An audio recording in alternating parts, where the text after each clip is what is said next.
Hello there, Sir from 17 once again, introducing you to my Uncharted 3 Crushing Difficulty video walkthrough.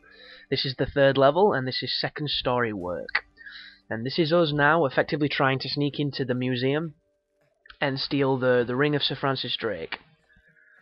And it's a very, very short level, this one. It's only about 4 minutes, and it's equally as cinematic as it is short, because once you get there, things kick off, and then we're going to be doing one of the flea sequences in the game.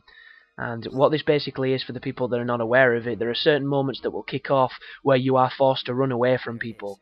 And if it's very fast, it's very frenetic, it's very high-paced and high-octane, and if you take the wrong turn, you'll fail, but luckily enough, this game is a delight when it comes to its loading. It only loads once at the start, when you turn the disc on, and then you never see it load at all. And when you die, you are literally back at the checkpoint in a couple of seconds before you can even blink. And that is perfect to me. The only problem with it is some of the checkpoints are not as good as they could. Oh, in this section, always try and jump up the left-hand side of the door or you'll get caught like I nearly just did then. But just keep following, the path that the camera kind of directs you towards. If you cock up, it's okay. You'll not be much, far behind where you messed up. And it's just a case of evading them as best you can, following the on-screen prompts and just enjoying the ride. But yeah, I mentioned the checkpoints can be bad, and some of them are awful.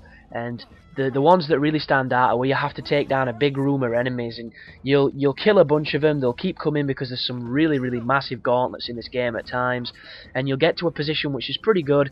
A guy will sneak up on you, he'll kill you with a sawn-off shotgun, and then the checkpoint will put you in the middle of the room halfway through the fight. So as soon as you reload, you've got guys all around you, you're in a really shit piece of cover where you're probably going to die in any second, and lo and behold, you will die trying to get out of that situation that the game has put you into. And there were moments in this game where I had to restart levels because the checkpoint had put me in such a suicidal position that I just physically could not conquer it. And this happened a few times to me throughout the game, and I'm going to tell you those sections when it does, so you just need to be aware that this game can make itself really hard just by putting you in a bad checkpoint. And hopefully I should be able to stop you from getting into those kind of tight spots, but I will warn you, crushing difficulty is definitely a lot harder than hard. You see it straight away, because when I played on hard I barely ever got the black and white screen, but on crushing I'm seeing it quite a lot now because they do a lot more damage. And one thing that this game has that not a lot of other games has is really aggressive and intelligent AI. For instance, when you're playing Gears of War, you can just sit at the furthest part of cover and shoot people from a distance, and you know you're pretty much safe. Unless there's a wretch, unless there's one that's going to get overly aggressive, you're not going to have any trouble whatsoever. That's amazing, that.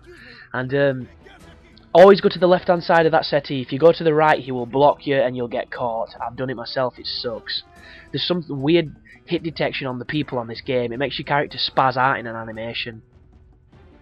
But as I was mentioning, on Gears, they'll just not really do much and you can just pop shoot them and take your time. On Uncharted, the enemies are so agile and they can get to pretty much any area in the room, and it dictates that every single enemy can potentially get where you are at any given time, and it makes the fights a hell of a lot more nerve-wracking because they can climb the cover, they can do all sorts of madness, and they will flank, they will get to you however they can. You are never safe, but I'll explain more about that in the next video. So thanks for watching, guys, and you take care now.